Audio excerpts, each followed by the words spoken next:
एक समय की बात है, एक छोटे से गांव में रहने वाले एक युवक का नाम विक्रम था। वह गांव में ध्यान और आध्यात्मिकता के प्रति बहुत ही आकर्षित था। उसके मन में हमेशा से एक प्रश्न था, जीवन का अर्थ क्या है।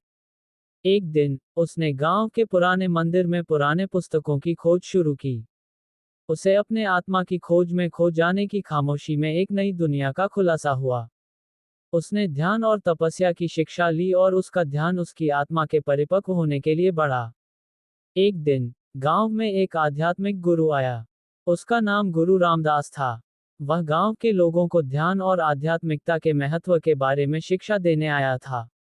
विक्रम ने उसके साथ अपनी आत्मिक यात्रा के बारे में बातचीत की। गुरु ने विक्रम को अपना शिष्य बनाया और उसे आत्मा की खोज में और अधिक गहराई तक जाने के लिए उत्साहित किया। विक्रम ने गुरु के पास रहकर ध्यान और तपस्या में अपना समय बिताया। एक दिन, गुरु ने विक्रम को एक बड़े आध्यात्मिक संग्रहालय की यात्रा के लिए भेजा। वहां उसने कई धार्मिक ग्रंथों को पढ़ा और ध्यान में लिया।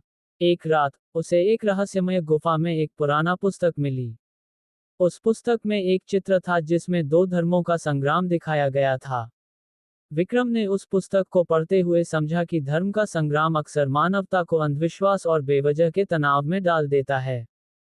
विक्रम को यह विचार आया कि धर्म का असली मतलब जीवन को सही दिशा में ले जाना है और अन्य लोगों के साथ सद्भाव में रहना है। विक्रम ने गुरु रामदास से इस विचार को साझा किया और वे दोनों मिलकर लोगों को धर्म के सही अर्थ को समझाने के लिए काम करने लगे।